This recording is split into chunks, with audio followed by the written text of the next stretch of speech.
Hello everybody, my name is Thomas Peters and this is my presentation on inventory management for e-commerce businesses.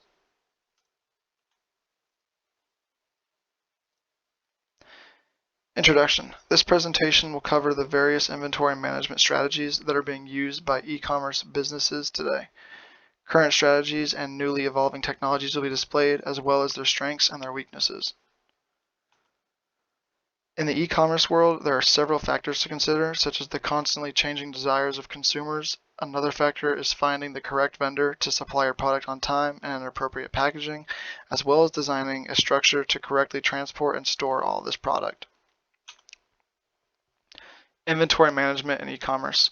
Determining your inventory management in this e-commerce realm greatly dictates what strengths and weaknesses you will have. Example of this can be having short lead times, not having to store any physical inventory, and product tracking, to name a few.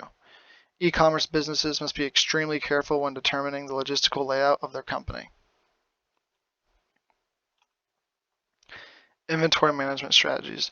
Below are some strategies that are used today. Distribution centers. This is a strategy that's used by some large-scale e-commerce businesses that have a wide footprint, and they're able to have physical warehouses to store their product. Some strengths of this is that you're able to really reduce your lead times. However, a weakness of this is you now pose yourself to the risk of actually storing that inventory. So you might overstock something or understock something and have to pay the consequence for that. Below that, we've got the complete opposite, which is drop shipping and direct shipping. This is where an e-commerce business will basically collect a sale from a consumer online, and once that sale has been made, they will then order that sale directly from the vendor to the consumer, and the actual drop shipper or the owner of that e-commerce business will not see that at all. This is a new form of e-commerce that has become very relevant in the last few years.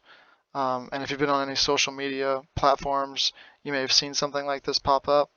But yeah, this is some new stuff coming out, and it's very, very cool. Something that these drop shipping business models will do is use third-party logistics, or 3PLs. 3PLs will basically, once you have made that sale, they will take that sale, and instead of you handling the logistics of getting it from the vendor to the consumer and possibly having a very long lead time, you can now reduce that lead time with 3PLs. 3PLs are these entities that have widespread logistics routes and webs already spread out and established. And so now you, as the sole provider of this, do not have to worry about trying to compete with those very short lead times from distribution centers. And you're able to kind of get a little bit of a leg up in this playing field. Below that, we've got our RFID, which is radio frequency identification, barcodes, and QR, or quick response codes. These are 3 different examples of small labels that can be placed on your product, and through them, you can get a ton of information. You can get where the product is physically coming from, where it's going, what the product is, if it's prevalent, how much it weighs, and any kind of information that needs to be displayed with it. And it also will allow customers to track it. This is how whenever your box is being moved through Amazon, how you're able to see how far away it is and when their predicted arrival time is. It's generated through this information gathered. Also below that, we've got cloud-based storage. With all this information that these companies are having to store, cloud-based storage is becoming a very large player in these newly created or now evolving e-commerce businesses. This is basically where you are able to store all of your data in an online drive instead of having to store it in a physical one on site. This makes it to where you can store, or you can transfer data more rather, from one side of your business to the other extremely quickly. And especially with how fast things are moving nowadays, you really need this fast data transportation. Otherwise, you can get behind the curve and really get hit hard in certain situations. So being able to access and store all of your data in a cloud-based storage service can give you a very, very strong advantage in this e-commerce market. Below that, we've got AI-driven logistics. This is a new thing coming out in recent years as AI has become more and more relevant. AI has now gotten to the point to where if you give it the correct data and long enough to look at it, it can predict certain supply and demand patterns. It can tell you when you're going to need to reorder things. It can tell you when you can kind of slow down on it, kind of let it sit for a little bit. It'll notify you when your mins and maxes are being reached.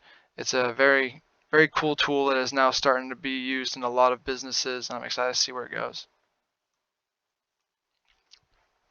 Moving on to the challenges in inventory management. Challenges faced in e-commerce inventory management can be seen below.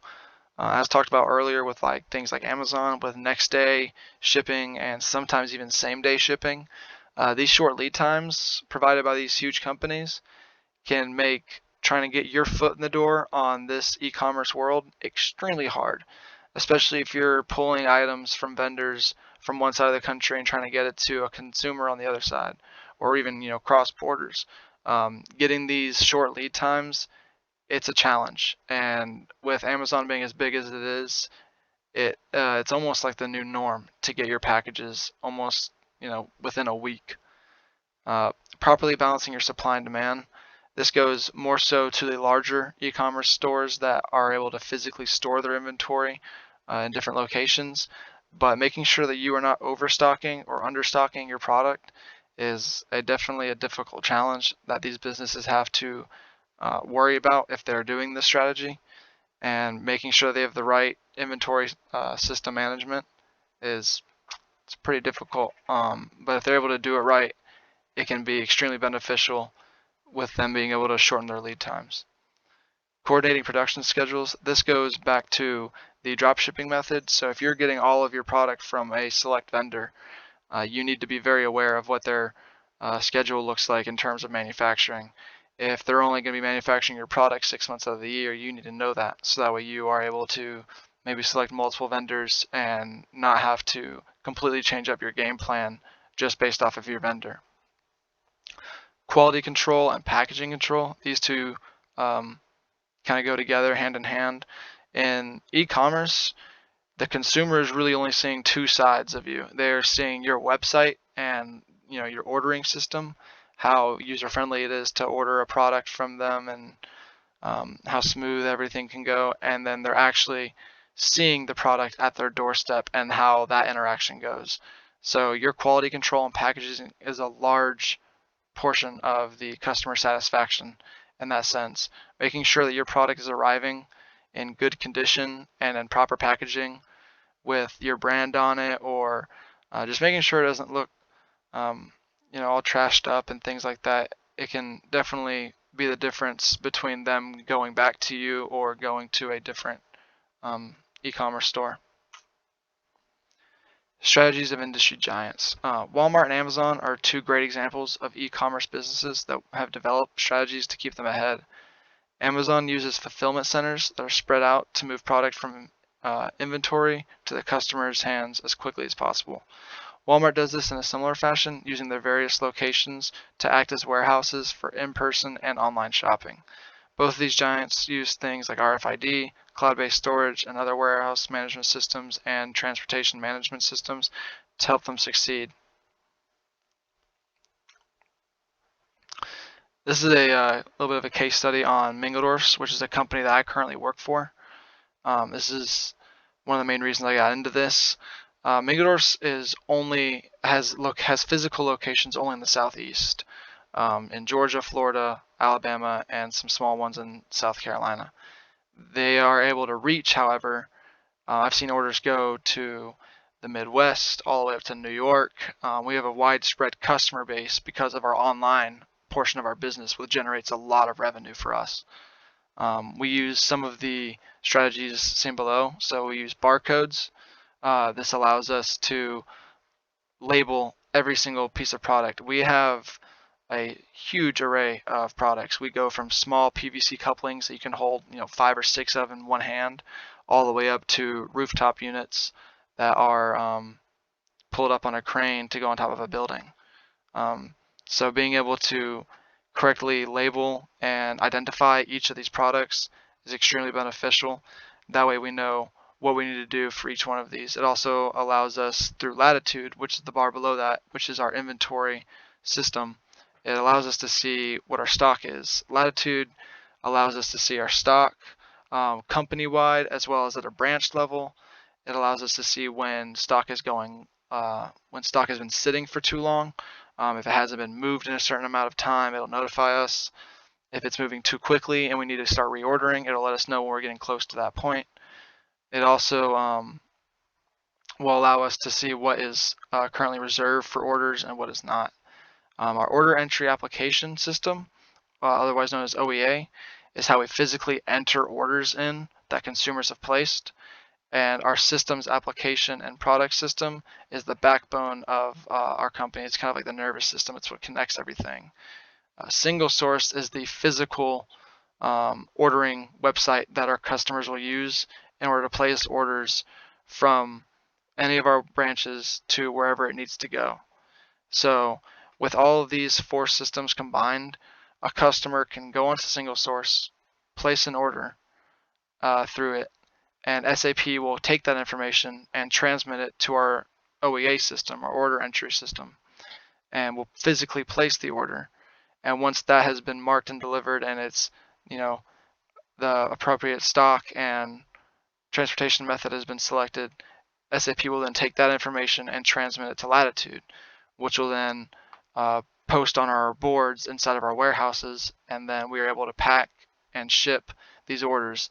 And from start to finish, from when that customer clicks submit to it being packed and shipped, it can be as little as 15 minutes. So having all of this information moved that quickly is insanely efficient, and it's awesome to watch in live time. Another thing that we use is multiple vendors. So sometimes if we have a product that's very common, such as like PVC or copper or different types of tape, there's a multitude of items that we move a lot of, and sometimes our vendors can't supply our needs, and we will go low on a stock. And in order to combat this, Mingadorfs has chosen to gain access to multiple vendors. So that way, if one vendor is failing to meet our needs, we can quickly substitute that stock with a different vendor. We also use AI in our inventory system. We actually have a bot that will go through Latitude and check the inventory levels from each individual store. And if one store has more stock than another and it's uneven, for the correct amount of ordering distribution, it will cut transfers automatically overnight, and then in the mornings we'll have to pull them and ship them out. That way it keeps inventory company-wide level and appropriate depending on how much of a supply you're getting within your own area.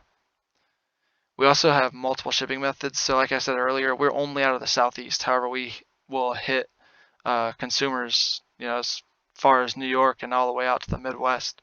And we're able to do this by utilizing multiple different vendors or multiple different couriers. So we'll use FedEx, we'll use UPS, we'll use Averitt, which is a freight lining company, as well as Southeastern Freight Lines, which is another freight lining company. And this will allow us to move our small products, like I said earlier, PVC, all the way up to our, units that can weigh up to 5, 6, sometimes in the thousands of pounds. And we can move them effectively, and we can promise lead times of around a week to move units that big, and with smaller orders, 3 days. This allows us to be super versatile and hit a large target audience and make sure our customer satisfaction is staying very, very good. Going to kind of the opposite side of e-commerce, away from the large scale businesses like Amazon and Walmart and Mingadorfs that have these physical locations to help store and maintain inventory. We're going to talk more about these 3PLs that were mentioned earlier.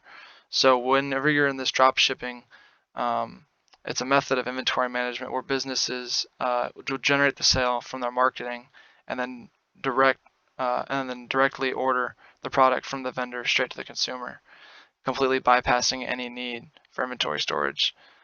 Many of these drop shipping companies will use 3PLs to allow them to hand over this side of the business and cut down on those lead times.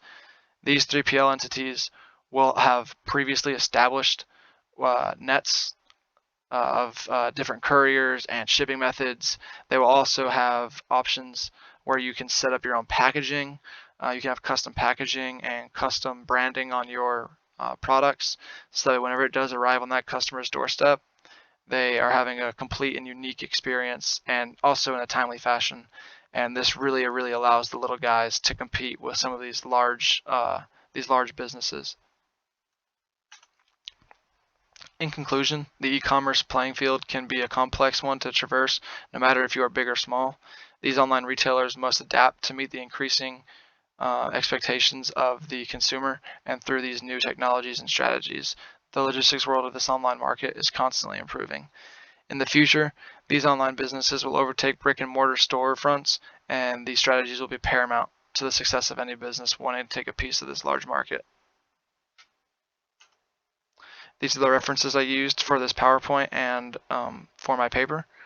Thank you guys so much for listening in, and I hope you all have a great day.